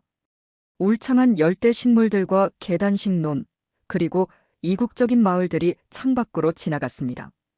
버스가 작은 마을에 정차했을 때 우리는 모두 긴장했습니다. 브로커는 여기서 내려 다른 교통수단으로 갈아타야 한다고 말했습니다. 여기서부터는 더 조심해야 해. 브로커가 경고했습니다. 국경 근처라 단속이 심해. 우리는 작은 여관에서 하룻밤을 묵었고 새벽 3시에 깨어나 준비했습니다. 브로커는 우리를 픽업트럭에 태웠고 그것은 비포장도로를 따라 달렸습니다. 약 2시간 후 트럭은 숲속 한가운데서 멈췄습니다. 여기서부터는 걸어야 해. 브로커가 말했습니다. 국경선까지 약 5km야. 국경을 넘으면 내 동료가 너희를 맞이할 거야. 그는 우리에게 간단한 지도를 건네고 방향을 설명했습니다. 또한 중요한 경고도 덧붙였습니다. 국경 순찰대를 조심해. 중국이든 라오스든 발각되면 체포될 거야. 특히 라오스 병사들은 뇌물을 요구할 수도 있어. 뇌물을 줄 돈이 없는데요. 리민혁이 걱정스럽게 말했습니다. 브로커는 작은 봉투를 건넸습니다. 이건 비상용이야. 정말 위험할 때만 써. 봉투 안에는 미화 100달러가 있었습니다. 우리에게는 큰 금액이었지만 이런 상황에서는 목숨값이 될 수도 있었습니다. 새벽 어스름 속에서 우리는 숲속 길을 따라 걷기 시작했습니다. 비가 내리기 시작했고 곧 우리의 옷은 완전히 젖었습니다. 길은 점점 더 가파르고 미끄러워졌습니다. 이게 맞는 길인지 모르겠어. 한철우가 불안해했습니다. 지도를 따라가고 있어. 김영철이 확인했습니다. 계속 가야 해. 약 3시간의 힘든 등반 끝에 우리는 작은 능선에 도달했습니다. 브로커의 설명에 따르면 이곳이 중국과 라오스의 국경선이었습니다. 특별한 표시는 없었지만 숲의 밀도가 약간 달라지는 것을 느낄 수 있었습니다. 이제 라오스야. 강태호가 말했습니다. 우리가 또 하나의 국경을 넘었어. 잠시 모두 말없이 서로를 바라봤습니다. 북한에서 중국으로 그리고 이제 라오스로. 우리의 여정은 계속되고 있었습니다. 내리막길을 약 1시간 더 내려가자 약속된 장소에 도착했습니다. 작은 오두막이 있었고 그 앞에 한 남자가 서 있었습니다. 그는 브로커의 동료였고 우리를 기다리고 있었습니다. 예정보다 늦었군. 그가 영어로 말했습니다. 다행히 김영철이 북한군 시절 배운 기초 영어로 간단한 의사소통이 가능했습니다. 미안합니다. 길이 험했습니다. 김영철이 대답했습니다. 남자는 우리를 오두막으로 안내했고 그곳에서 간단한 식사와 휴식을 취할 수 있었습니다. 그는 앞으로의 계획을 설명했습니다. 여기서 하루 쉬고 내일 라오스 내륙으로 이동합니다. 그 후 방비엔티안으로 가서 한국 대사관에 연락할 겁니다. 정말 한국 대사관에서 우리를 도와줄까요? 도윤성이 물었습니다. 물론입니다. 한국 정부는 모든 탈북자를 받아들입니다. 하지만 그 전에 라오스 당국에 체포되지 않도록 조심해야 합니다. 이 말은 우리에게 희망과 두려움을 동시에 안겨주었습니다. 한국이 가까워졌지만 아직 위험은 남아 있었습니다. 다음 날, 우리는 작은 트럭에 숨어 라오스 내륙으로 이동했습니다. 도로는 비포장이었고 여행은 매우 고통스러웠지만 누구도 불평하지 않았습니다. 이제 우리의 목표는 한국 대사관에 도달하는 것뿐이었습니다. 그러나 운명은 다시 한번 우리를 시험했습니다. 작은 마을을 지날 때 갑자기 라오스 경찰이 트럭을 세웠습니다. 그들은 불법 이민자를 단속하고 있었습니다. 숨어. 브로커의 동료가 소리쳤지만 이미 늦었습니다. 우리는 모두 체포되어 작은 경찰서로 끌려갔습니다. 라오스 경찰은 우리의 신원을 확인하려 했고 브로커의 동료는 필사적으로 그들과 협상했습니다. 감옥 같은 방에 갇힌 우리는 절망에 빠졌습니다. 이대로 북한으로 송환될 수도 있다는 두려움이 엄습했습니다. 어떻게? 최대성이 두려움에 떨며 말했습니다. 아직 포기하면 안 돼. 저는 강한 목소리로 말했습니다. 우리는 여기까지 왔어. 브로커가 어떻게든 해결할 거야. 약 3시간 후 브로커의 동료가 방으로 들어왔습니다. 그의 표정은 심각했습니다. 해결했습니다. 하지만 그가 망설였습니다. 모든 돈을 뇌물로 줘야 했습니다. 더 이상의 도움을 줄 수 없게 되었습니다. 우리는 충격에 빠졌습니다. 브로커의 동료는 계속해서 설명했습니다. 방비엔티안까지의 버스 티켓은 구했습니다. 그곳에 도착하면 한국 대사관을 찾아가십시오. 주소를 적어드리겠습니다. 그는 우리에게 작은 쪽지와 버스 티켓을 건넸습니다. 이것이 그가 줄 수 있는 마지막 도움이었습니다. 다음 날 아침, 우리는 수도 방비엔티안으로 향하는 버스에 올랐습니다. 브로커 없이 언어도 통하지 않는 낯선 나라에서 우리는 완전히 고립된 느낌이었습니다. 하지만 서로를 의지하며 마지막 여정을 준비했습니다. 이제 정말 마지막이야. 김영철이 말했습니다. 한국 대사관만 찾으면 돼. 버스가 흔들리는 가운데 우리는 모두 깊은 생각에 잠겼습니다. 여기까지 온 길, 그리고 앞으로 남은 여정. 우리의 도전은 아직 끝나지 않았습니다. 버스가 방비엔티안에 도착했을 때는 이미 해가 저물고 있었습니다. 낯선 도시의 소음과 불빛은 우리에게 압도적이었습니다. 북한의 조용하고 어두운 밤과는 너무나 달랐습니다. 네온사인, 자동차 경적 소리, 그리고 분주히 오가는 사람들. 모든 것이 신기했습니다. 한국 대사관은 어디 있지? 한철우가 불안하게 물었습니다. 김영철이 쪽지를 확인했습니다. 이 주소를 찾아야 해. 하지만 지금은 늦었어. 대사관은 아마 문을 닫았을 거야. 우리는 일단 밤을 보낼 곳을 찾아야 했습니다. 최대한 값싼 숙소를 찾아 하룻밤을 보내기로 했습니다. 다행히 브로커가 준 비상금이 조금 남아 있었고 그것으로 작은 여관방 하나를 구할 수 있었습니다. 좁은 방에 7명이 겨우 누울 공간밖에 없었지만 누구도 불평하지 않았습니다. 우리는 이제 목표에 너무 가까이 와 있었습니다. 내일이면 한국 대사관에 갈 수 있어. 리민혁이 흥분된 목소리로 마치 자신을 안심시키듯 말했습니다. 만약 그들이 우리를 받아주지 않으면 어쩌지? 도윤성이 불안하게 물었습니다. 그럴 리 없어. 저는 확신에 찬 목소리로 대답했습니다. 한국 정부는 모든 탈북자를 받아들인다고 들었어. 방 안에서 우리는 지난 몇 주간의 여정을 돌아보았습니다.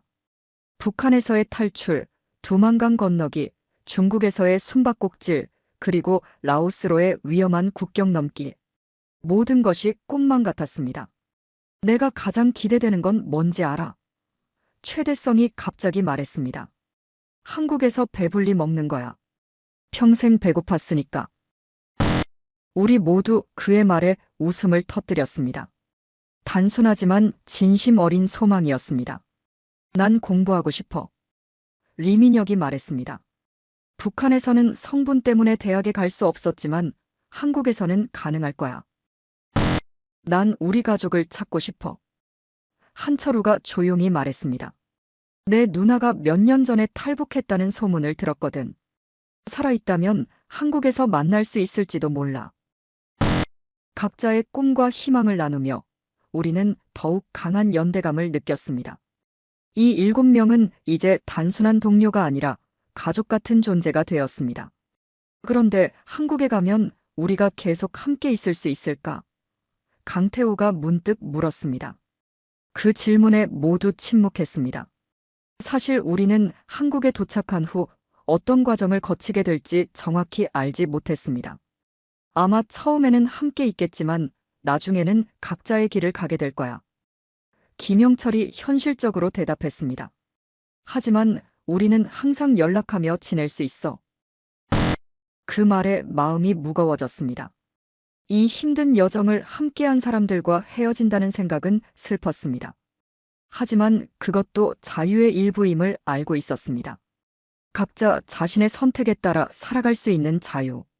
어떻게 되든 우리는 항상 서로를 도울 거야. 저는 결연히 말했습니다. 우리는 함께 북한을 탈출했어. 그 누구도 이 경험을 이해할 수 없을 거야. 모두가 고개를 끄덕였고 우리는 서로의 손을 잡았습니다. 내일을 위해 휴식을 취해야 했지만 흥분과 긴장으로 잠들기 어려웠습니다. 다음 날 아침 우리는 일찍 일어나 한국 대사관을 찾아 나섰습니다. 몇 번의 헤맴 끝에 우리는 마침내 한국 국기가 걸린 건물을 발견했습니다. 대사관 앞에서 우리는 잠시 멈춰 서서 서로를 바라보았습니다. 이곳을 통과하면 우리의 삶은 완전히 달라질 것입니다. 준비됐어? 제가 물었습니다. 모두가 긴장된 표정으로 고개를 끄덕였습니다. 우리는 깊은 숨을 들이마시고 대사관 정문으로 향했습니다. 경비원이 우리를 의심스러운 눈으로 바라보았습니다. 김영철이 앞으로 나서서 영어로 말했습니다. 위아, 노스 코리언 디펙터즈. We need help. 경비원의 표정이 바뀌었고 그는 즉시 건물 안으로 들어가 누군가를 불렀습니다. 곧 한국어를 구사하는 대사관 직원이 나왔고 우리를 안으로 안내했습니다. 여러분, 안전하게 오셨군요. 그 직원은 따뜻한 미소로 말했습니다. 이제 걱정하지 마세요. 한국 정부가 여러분을 보호할 것입니다. 그 말을 듣는 순간 우리 모두의 눈에 눈물이 고였습니다. 마침내 안전한 곳에 도착했다는 안도감이 밀려왔습니다. 대사관 내부에서 우리는 각자 면담을 받았고 신원을 확인하는 과정을 거쳤습니다. 북한에서의 생활, 탈북 경로, 그리고 개인정보 등을 상세히 물었습니다. 여러분은 곧 한국으로 갈 수 있을 겁니다. 대사관 직원이 말했습니다. 하지만 몇 가지 절차가 필요합니다. 약 2주 정도 이곳에서 기다려 주셔야 합니다. 2주라. 그것은 오랜 기다림이었지만 이제까지의 여정에 비하면 아무것도 아니었습니다. 우리는 대사관 내 임시 숙소에 배정받았고 깨끗한 옷과 따뜻한 식사가 제공되었습니다. 처음으로 편안하게 잠을 잘 수 있었고 더 이상 도망칠 필요도 없었습니다. 2주 후 마침내 우리는 한국행 비행기에 탑승할 준비가 되었습니다. 대사관 직원들이 공항까지 우리를 호위했고 필요한 모든 서류를 처리해 주었습니다. 비행기에 오르기 전 우리는 마지막으로 라오스의 하늘을 바라보았습니다. 이 나라는 우리의 자유를 향한 여정의 마지막 관문이었습니다. 다음 정착지는 서울입니다. 대사관 직원이 말했습니다. 여러분의 새로운 삶이 시작됩니다. 비행기 문이 닫히고 엔진 소리가 커지기 시작했습니다. 우리의 한국행 비행기는 이륙을 준비하고 있었고 우리의 마음은 희망과 기대로 가득 찼습니다. 인천국제공항에 도착한 것은 이른 아침이었습니다. 비행기 창문으로 내려다본 한국 땅은 눈이 부실 정도로 밝고 빛나 보였습니다. 활주로를 따라 천천히 이동하는 비행기 안에서 우리 7명은 침묵 속에 서로의 손을 꼭 잡고 있었습니다. 정말 도착한 거야. 리민혁이 믿을 수 없다는 듯 속삭였습니다. 응, 우리가 해냈어. 저는 떨리는 목소리로 대답했습니다. 비행기가 완전히 멈추고 문이 열렸을 때 통역사와 정부 관계자들이 우리를 맞이했습니다. 그들은 우리를 다른 승객들과 분리해 VIP 통로로 안내했습니다. 여러분, 대한민국에 오신 것을 환영합니다. 정부 관계자가 따뜻하게 말했습니다. 이제 안전합니다. 우리는 특별 입국 절차를 밟았고 곧 공항 청사를 빠져나왔습니다. 밖으로 나가는 순간 한국의 아침 공기가 우리의 얼굴을 스쳤습니다. 그것은 마치 자유의 첫 번째 숨결 같았습니다. 공항 밖에는 우리를 태울 버스가 대기하고 있었습니다. 버스로 가는 짧은 거리, 불과 몇 발자국이었지만 그것은 우리 인생에서 가장 의미 있는 걸음이었습니다. 첫 걸음을 내딛자마자 갑자기 모든 감정이 한꺼번에 밀려왔습니다. 그동안 참아왔던 두려움, 불안, 희망, 그리움. 모든 것이 뒤섞여 폭발했습니다. 강태호가 가장 먼저 무릎을 꿇었습니다. 그의 어깨가 흔들리기 시작했고 곧 통곡 소리가 터져나왔습니다. 이어서 최대성, 도윤성, 그리고 한철우도 주저앉았습니다. 리민혁과 김영철은 몇 발자국 더 가다가 더 이상 걸을 수 없다는 듯이 그 자리에 멈춰 섰습니다. 저도 3발자국을 채 떼지 못하고 그 자리에 주저앉았습니다. 갑자기 모든 것이 비현실적으로 느껴졌습니다. 우리가 정말 여기 있는 것인지, 이것이 꿈은 아닌지. 우리 해냈어. 저는 흐느끼며 말했습니다. 정말 해냈어. 7명 모두 서로를 껴안고 울었습니다. 누구도 말을 할 수 없었고 그저 함께 울 뿐이었습니다. 그것은 기쁨의 눈물이자 안도의 눈물이자 또한 뒤에 남겨둔 이들에 대한 슬픔의 눈물이었습니다. 정부 관계자들과 통역사들은 조용히 뒤로 물러나 우리에게 이 순간을 주었습니다. 그들은 이런 장면을 많이 보았을 테지만 매번 새로운 감동을 느끼는 듯 했습니다. 김영철이 자리에서 일어나 한국 땅에 무릎을 꿇고 절을 했습니다. 그것은 마치 오랜 여정 끝에 고향에 돌아온 사람의 모습 같았습니다. 어머니, 지금 제가 자유의 땅에 섰습니다. 그가 하늘을 향해 속삭였습니다. 우리 모두 각자의 방식으로 이 순간을 기억하고 있었습니다. 누군가는 땅을 손으로 쓰다듬었고 누군가는 하늘을 바라보았으며 누군가는 그저 눈을 감고 이 순간을 느끼고 있었습니다. 한참이 지나서야 우리는 진정할 수 있었고 정부 관계자의 도움으로 버스에 올랐습니다. 버스 창문으로 보이는 서울의 풍경은 북한에서 상상했던 것보다 훨씬 더 현대적이고 활기찼습니다. 고층 건물들, 넓은 도로, 수많은 자동차들. 모든 것이 새롭고 신기했습니다. 저기 봐, 사람들이 스마트폰을 들고 다녀. 한철우가 놀라움을 감추지 못하며 말했습니다. 거리가 너무 깨끗해. 도윤성이 덧붙였습니다. 간판들 봐. 전부 밝게 빛나. 최대성이 눈을 크게 뜨고 창밖을 바라보았습니다. 버스는 우리를 하나원으로 향하고 있었습니다.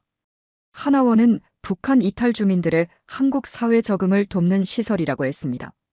그곳에서 우리는 약 3개월간 한국 사회와 문화, 경제 시스템에 대해 배우게 될 것이라고 했습니다. 하나원에서는 어떤 생활을 하게 될까요? 리민혁이 통역사에게 물었습니다.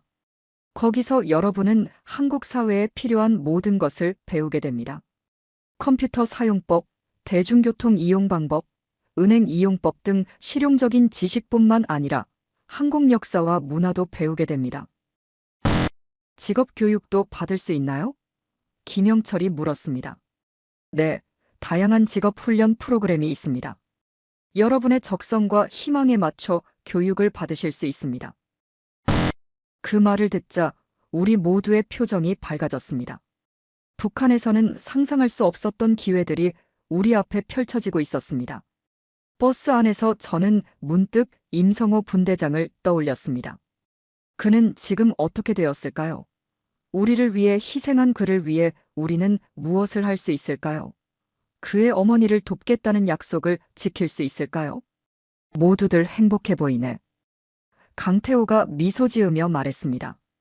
이제 시작이야. 저는 대답했습니다. 우리의 진짜 여정은 이제부터야. 버스가 서울 외곽으로 나가면서 우리는 새로운 미래를 향해 가고 있었습니다. 아직 많은 도전이 기다리고 있겠지만 적어도 우리는 이제 자유롭게 선택할 수 있는 권리를 가졌습니다.